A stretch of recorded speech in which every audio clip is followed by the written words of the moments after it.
In this lecture segment, we are talking about 17th century French art. We'll focus on Poussin and works of art related to French King Louis XIV. In the late 16th century and into the 18th century, France is under the rule of powerful monarchs. France takes over from Rome as the European cultural center and becomes the most powerful nation culturally and militarily. The monarch we'll focus on is Louis XIV, the grandson of Marie de' Medici. Following in his father's footsteps, he consolidates his power as King of France, harnessing the power of art and architecture to both express and strengthen his control over the country. The paintings of Nicolas Poussin epitomize French Baroque style. He was a French painter who lived for most of his life in Rome and only begrudgingly returned to Paris to work briefly for Louis XIII, Marie de' Medici's son, before escaping back to Rome. We've talked at length about the Baroque trends of viewer involvement, drama, and movement, but 17th century French art is restrained and controlled and deeply classical, and Poussin's contributions, even though he primarily painted in Rome, have a lasting effect on French art.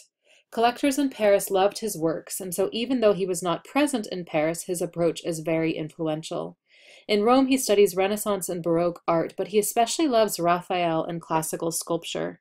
His paintings are primarily history paintings, works with religious, mythological, allegorical, historical, or literary subject matter. He wrote that painting should avoid anything every day. What a contrast to what we saw in the Dutch Republic, when the everyday was commonly shown. His works of art are very precisely planned, using loads of drawings, even setting up dioramas to help him figure out spatial and light-dark relationships. This work is one of his classical landscapes depicting St. John receiving the Book of Revelation by inspiration. So it's a history painting within a landscape setting. We see John and his evangelist symbol, his eagle, set within a carefully planned landscape. The overall composition has a clear foreground, middle ground, and background, with zigzagged and curved lines that carry us from the front to the back. The perspective is convincing, and items in the distance are blurry and a bit bluish, using atmospheric perspective as well. Poussin has been paying attention to the experiments in light and dark of Caravaggio and his followers, and uses areas of bright light and shadows, along with silhouettes of trees against light skies to provide further structure to the scene.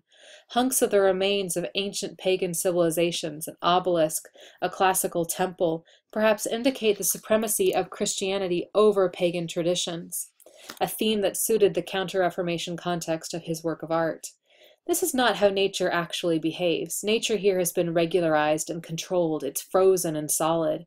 Each element of this landscape is architectonic, like a series of architectural elements carefully placed to compose the work.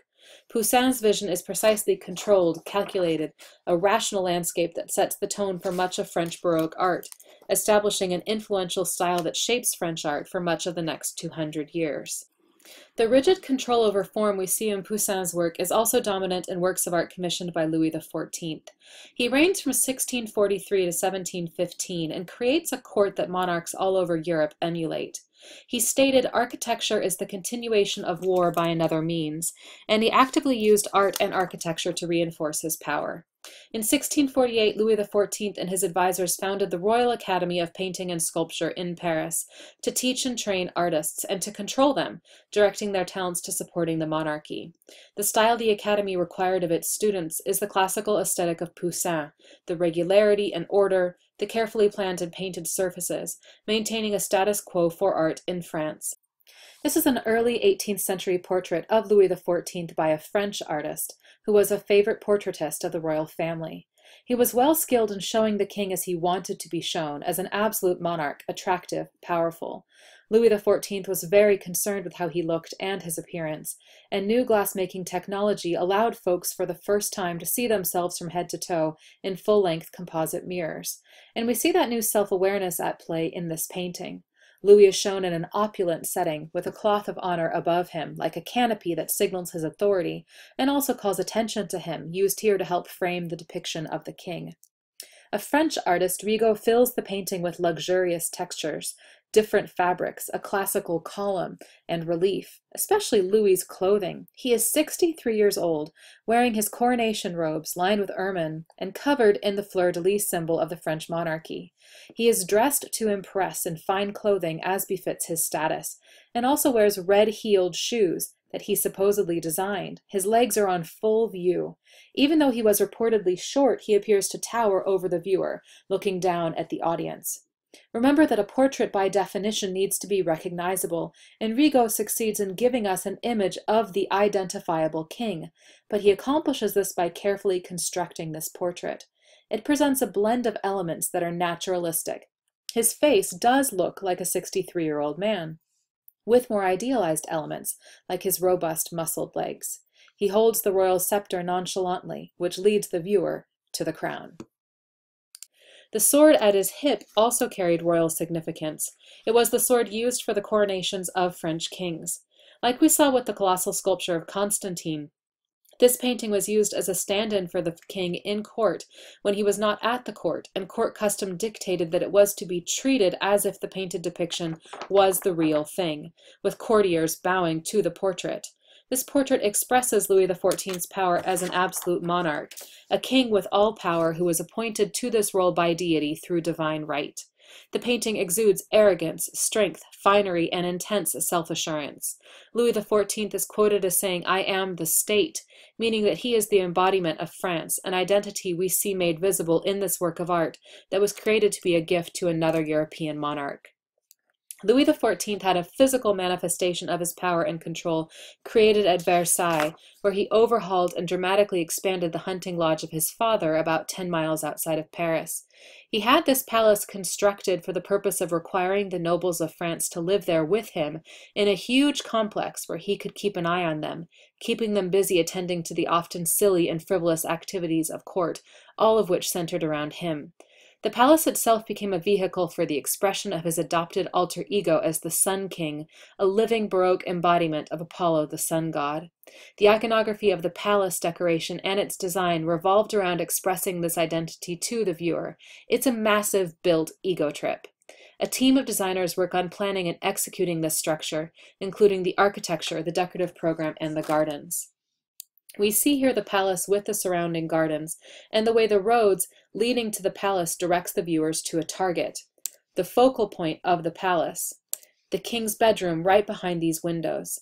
The palace is aligned such that the sun rises and enters through these windows directly into the king's chamber, making him literally the center of everything.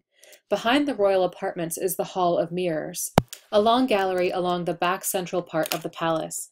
It's a lavish space, filled with arches of mirrors using the largest size of mirror available at this time, put together to create floor-to-ceiling mirrors directly opposite windows of the same shape that let in light, especially at sunset, to illuminate the space and fill it with the key element of the king's personal iconography, sunlight, an embodiment of his identity as the sun god.